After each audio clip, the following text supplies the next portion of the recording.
Hello everyone, TLSG here, back again with another daily Marvel Snap video. So today we have a brand new featured location in the Raft. So the Raft, whoever fills this location first, draws a 6-cost card, and it costs 0. So initially I thought this was going to be draw a card from your deck, but it actually pulls a random 6-cost card into your hand that then costs 0. And so this changes our strategy with building around this location quite a bit. If you could guarantee that you pull into a 0-cost onslaught, that is a lot better than running an ongoing or an onslaught list and then drawing into a leader or a blue Marvel. Not something that would just be overly beneficial. And so there are going to be several ways to build with this, but one thing is certain: with featured locations, we want a deck that is going to be good even if we don't draw into that location. Featured locations only appear 40% of the time, and so that means that there are still going to be several games where you don't have the Raft show up at all. And so with that in mind, we are going to go ahead and jump over into the deck draft,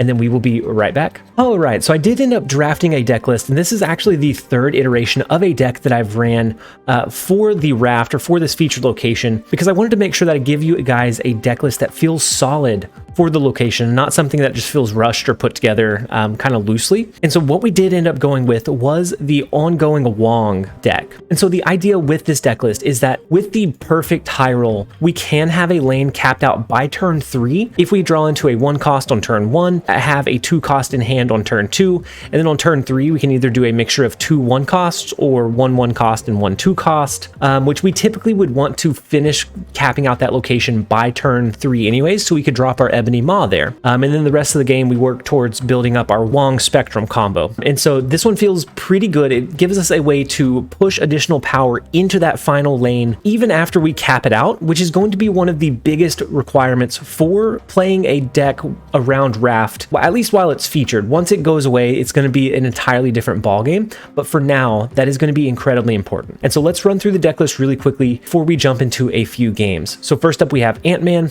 Ant-Man's going to be a great low-cost ongoing card to receive the buff from Spectrum at the end of the game. Plus, whenever we cap out that location, he's going to get a +3 power boost. We then have Quinjet. Quinjet typically is not going to have a lot of utilization in this list, but maybe if there's something like a Sinister London lane or a Cloning Vats, we can drop Quinjet. We can then drop free Quinjets on the board after that, and each one will reduce the cost of the cards that are copied by Cloning Vats. Now we're on the right overlay. It's a very niche utilization, but his biggest proponent is that he's a low-cost ongoing card that we can drop onto the board early to help cap out that lane. And then we have Ebony Maw. Ebony Maw is a great high-power 1-cost card with the drawback that you can't play cards there anymore or any longer after that card has been played. And additionally, you can't play this card after turn 3. And so with Ebony Maw, we're going to want to drop this directly on turn 3 after we have filled up the lane the rest of the way. And so he allows us to really push that power level up over that threshold so that we can get some good utilization from him. And then we have Goose. Goose is going to make it so that nobody can play 4, 5, or 6-cost cards at that location. So if this is in the Raft location, that it doesn't feel great, especially if the opponent is flooding power there as well. If they're not, then Goose helps us kind of hold them off from that late game power push when they're trying to come up over us in power in that lane. Then we have Invisible Woman. She is going to serve a couple of purposes in this list. We may drop her into the Raft location, and even if we hide, let's say, one of our 1-cost cards or one of our ongoing cards, as long as there are cards physically there, then it counts as having that location capped out. They don't have to flip for it to be counted as capped out. And so we could drop Invisible Woman and then fill up the lane behind her, and that's perfectly fine. That is utilization 1. Utilization 2 is that we drop her in a lane so that we can hide Ebony Maw back behind her. We can then follow up with a Wong and a Spectrum at a certain point or later on in the game, so that we can surprise them with that Wong Spectrum ongoing ability or combo piece. She has some kind of covert uses, and she's an ongoing card, so she will receive the buff from Spectrum as well. And then we have Mojo. Mojo is going to be great for the Raft location. Both you and your opponent are kind of rushing to have that lane capped out. If you are both running cards that are actually going to stay in that location, then you get the additional upside of having +6 power on Mojo. If they run something like a destruction tool, or they run cards that they can move out of that location, then maybe you don't hit this +6 power, but it is something that that they have to keep in mind, nonetheless, whenever they're trying to figure out how to come up over your lane in power so that they can swing it in their advantage. And then we have armor. We do have a lot of 1-cost cards in this list that are going to be in the lane. Armor is going to help us protect them. If the opponent drops a Killmonger on one of the last turns and it hits our Ebony Maw and our Ant-Man in that lane that we're anticipating having that power, it's going to be very devastating, and it's going to most likely lead to a loss at that point. So armor is going to serve to help us protect that lane so that we don't have any of those sneaky, unwanted encounters or interactions. And then we have Mystique. She's going to be like the highest high roll for this list. If everything else works out, we drop our ongoing cards through the first like 3 turns. On 4, we can drop Wong. On 5, we can drop Mystique, which will copy the Wong.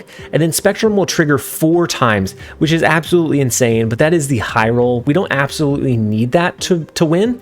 We could always do a Wong and then an Iron Man on 5 and then Spectrum, which also offers a pretty high power push in that Wong lane and in our capped out lane that has like the Ant-Man, the Ebony Maw, the Goose, the Mojo. And then we have Captain America. He's going to be kind of a mid-range card. We might have to drop him in the Ant-Man lane, the one that we're wanting to flood, if we don't have any better choices by turn 3, or maybe we drop him when we're waiting for our Wong, when we're waiting for our Iron Man.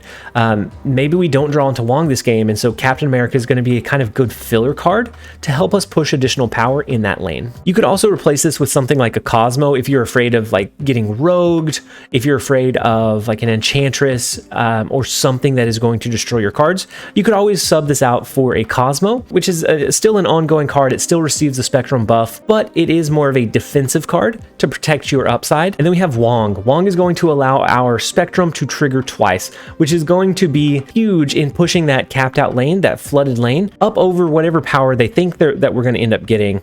And then Wong, as an ongoing card himself, will receive the buff from Spectrum as well. We have Iron Man. Iron Man is going to be a decent turn 5 drop if we don't have the Mystique to copy Wong, or maybe we don't have Spectrum and we end up dropping Iron Man and then copying Iron Man with our Mystique. And we have Captain America in the lane to help finish flooding that location with power. But overall, Iron Man is going to be a decent 5-cost drop as a way to push some high levels of power to help us win that secondary lane, which is going to be the biggest part of the battle for this list. And then finally, rounding out the deck list, we have Spectrum. Spectrum is on reveal going to give all of our ongoing cards +2 power.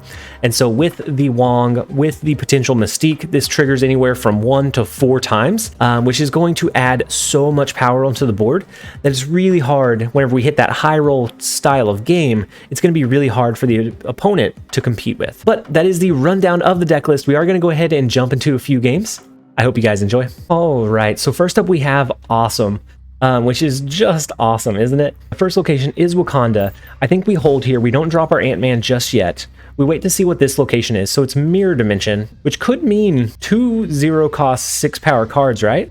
So if it happened to turn into Raft, and Raft was just so happened to be the 3rd location. So I'm going to go ahead and play Goose into this far right lane. That's going to restrict them from playing any like high power, high cost cards into that location. So whether it be like an Iron Man, they're not going to be able to drop it into that lane. Okay, so it is Atlantis, which isn't as good for us, unfortunately. We can do Invisible Woman. We can also do an Ant-Man. We can kind of start setting up a covert or sneaky Wong Spectrum play. That way they don't know exactly what we have behind that Wakanda lane. And then we're going to stack the rest of the cards into Atlantis. Okay, and so they drop 1 card into the Atlantis lane, which is a Bishop. They're not going to be able to drop any like very many high power cards into the Atlantis lane. So the Bishop is okay. It does get the job done.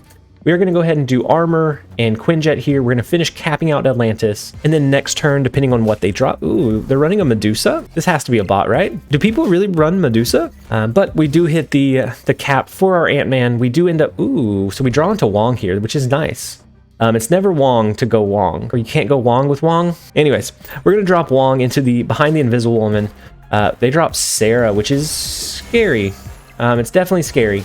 Do we think they will extend the game with Magic? So Magic, this looks like a Sarah deck list. Maybe not a negative Sarah, but just a regular Sarah. If they extend the game with Magic, then this Spectrum play feels kind of silly. We're going to do it anyways. So we're going to take a gamble. We're going to go ahead and play our Spectrum just in case they don't. And if they don't, then I think we absolutely win the right lane, the left lane.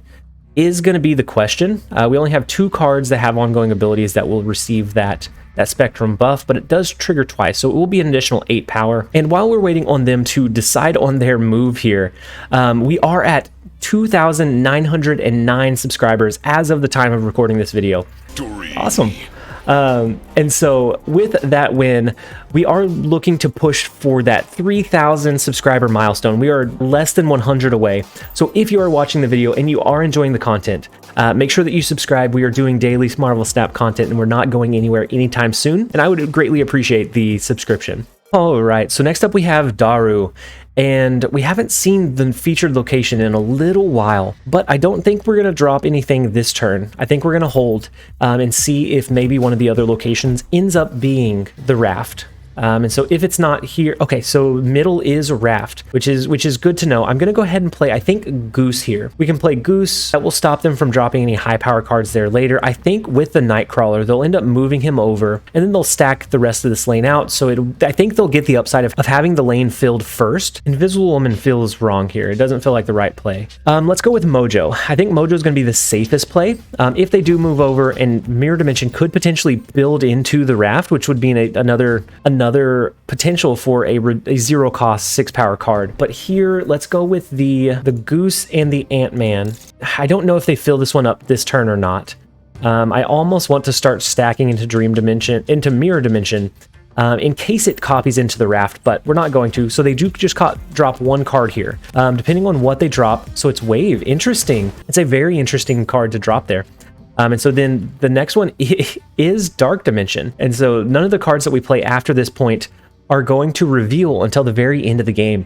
And so we're going to get some sneaky little upside from that interaction.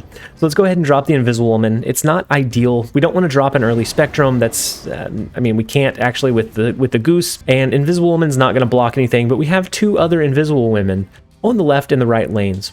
And so let's go ahead and lock that one in. We should be the first one to cap out the location. We get a 0 cost Ultron, which, I mean, is not a bad way to push 7 and then whatever additional power we need at the end of the game. Let's go ahead and drop our Wong here because we don't know what this one is, and they dropped a high power card into the Dark Dimension. And so let's go ahead and play away from that one, specifically know what it is. And I think we go ahead and play our Ultron this turn. It's not going to reveal, and so we're going to have like a sneaky 7 power play here.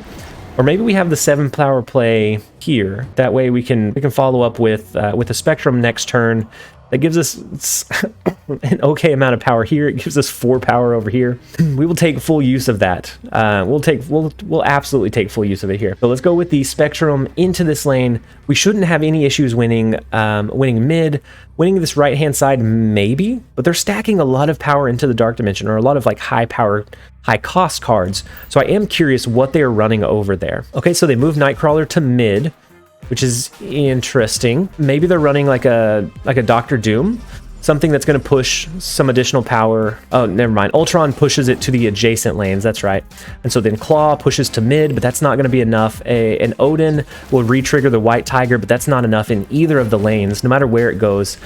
Even if they had hit the ultimate high roll of both of those Tiger tokens stacking in mid, it's not enough to come up over that huge power level from the Wong Spectrum trigger. So a lot of times that's a sneaky way to push some power that they're not anticipating. And then because of the Ultron play here, we had a pretty formidable power level of 17 in the Dark Dimension. Ideally, we would have been able to start dropping our cards a turn earlier, so we could either get the Mystique on 5 or maybe even just like an armor would have been nice as well. With the free card from the raft, we were able to push that additional power that we were missing. All right, and so next up we have Wild Pants. And we don't know if the second location is going to be the raft or not. So I'm actually going to hold and not drop anything this turn. And then we can start dropping cards on the following turn.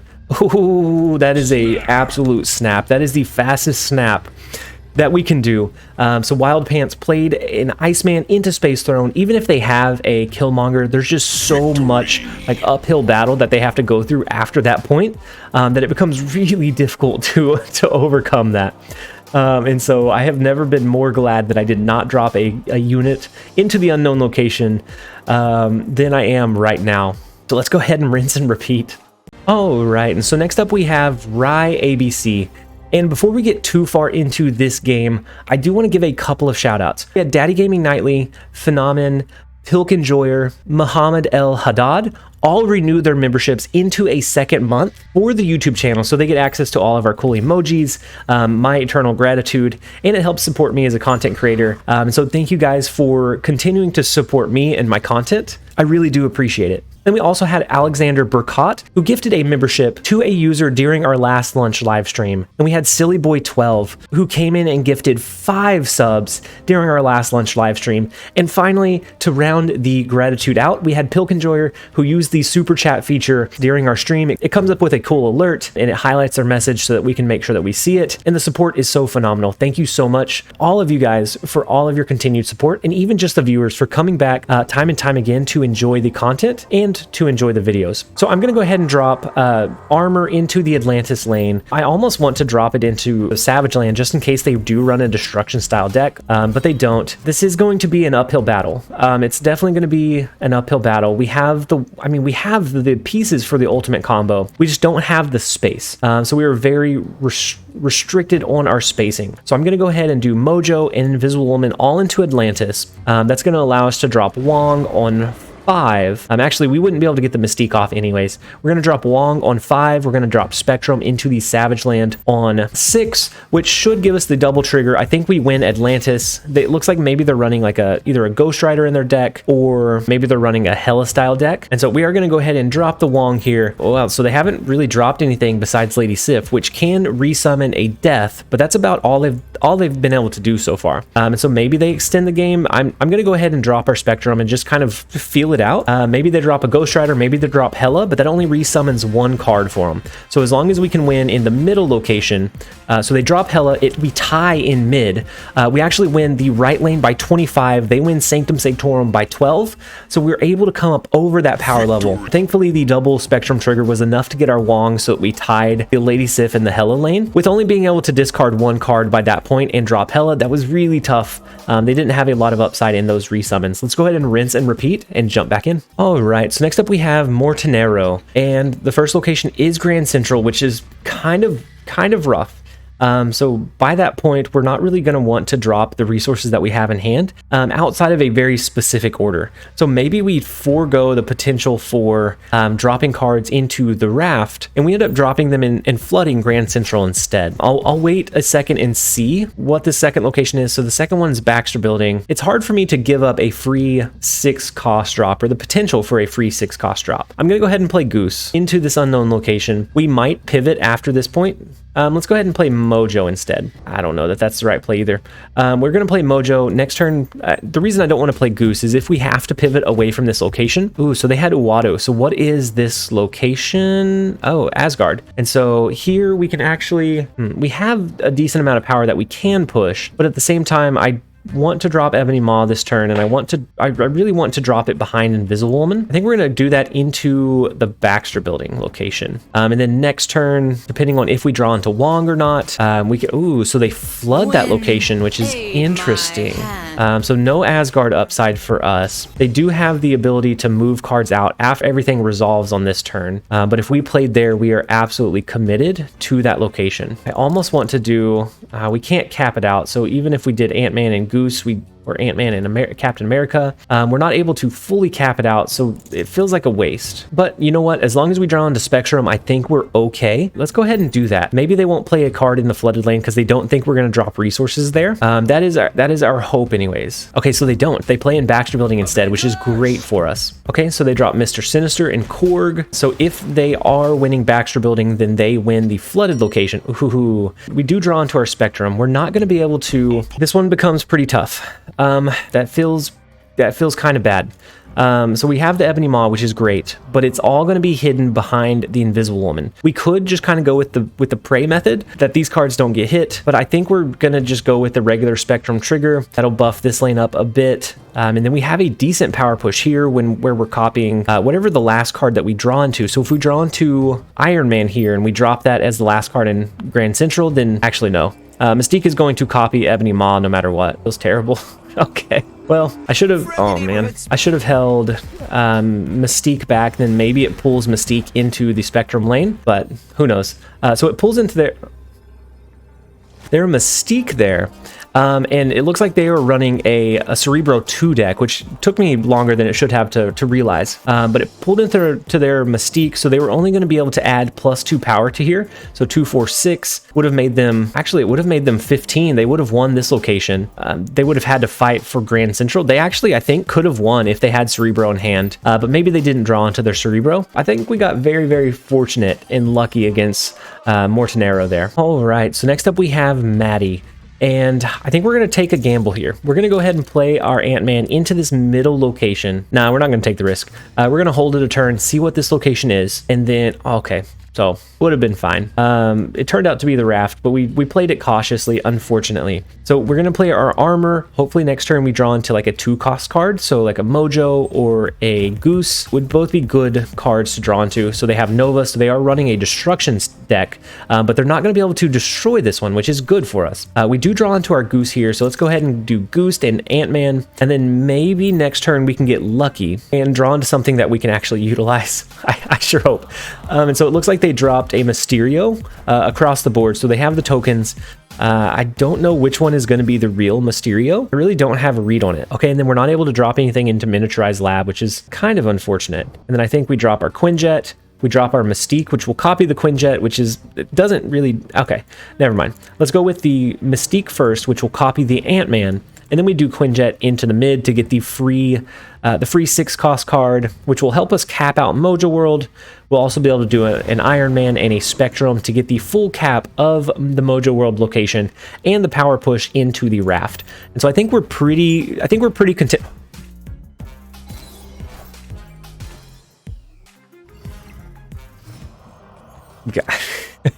What? What is this game? Do they run a wave though? I don't think they do. I'm actually going to drop 3 cards here.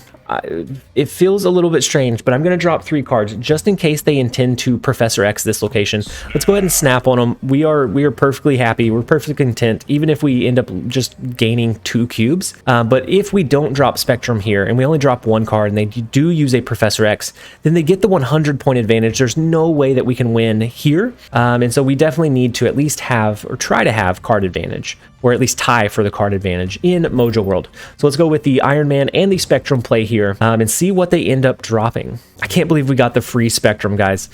This is our day. And so they do have the Rescue, and then it's a Sarah, so it's not the Professor X that I thought it was going to be. But they are going to know that we have our free Spectrum coming down in an absolutely ridiculous way. So we get the double trigger of Spectrum without having the double trigger of Spectrum.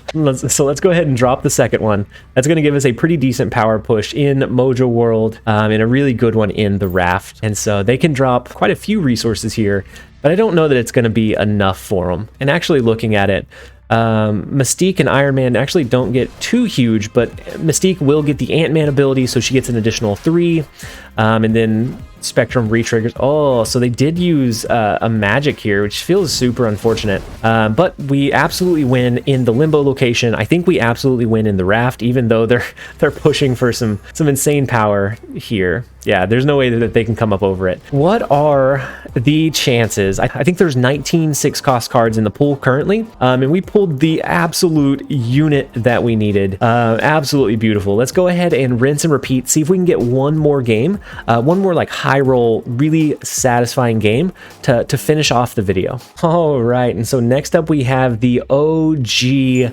Wand Shinobi. The first location is Monster Island. It's the conundrum again. It's the exact same conundrum we ran into last time. Do we play our Ant-Man or do we hold him? We're gonna hold it. We're gonna play our odds. So they have a Hawkeye. I wonder if they're running Cerebro 3, and I wonder if this completely derailed their plans. So let's go ahead and drop our Goose into the far right lane. We're hoping that that is the raft and that we can flood it the rest of the way next turn if we draw into. I guess we can't actually. Okay. So the last one is Xandar, which is not the raft. That's not going to be as high roll as what we would have wanted, but it is okay. We still get a decent amount of power here. If we can draw into Iron Man, we can elevate Monster Island Island by a ridiculous level. And so let's go ahead and do, I think we do Invisible Woman and then we do Ant-Man.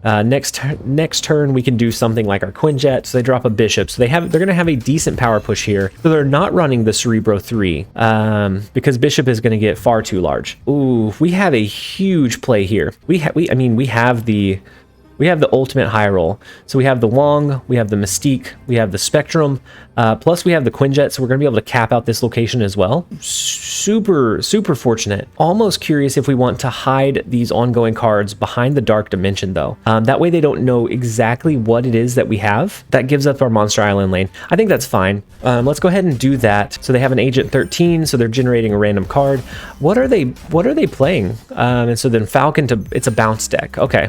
So they're bouncing the Agent 13 and the Hawkeye back in their deck so they can buff it up further. Okay, so they may have a pretty good power push in Xandar. It's a little bit scary, but let's go ahead and play Mystique following the Wong. We could do our Quinjet. Actually, let's do Armor. That's going to be one additional power here, and it will reveal before whatever we drop as our last drop in Dark Dimension. And so if for some reason they extend the game here, then that's great. We can actually drop some additional units onto the board, but I think this gives us the element of surprise. They don't know that we have the quadruple trigger, so we absolutely don't have to worry about Xandar unless they have a way like a Shang-Chi that reveals after the Dark Dimension reveals. And so I mean we're in a pretty comfortable spot. Okay, and so then they drop Hawkeye and Monster Island. That's okay. We're not going to compete for that one. The quadruple trigger is what we are hoping kind of elevates us in Dark Dimension to allow us to win that location. So they drop an armor of their own. They have a mere 19 power, which right now feels okay.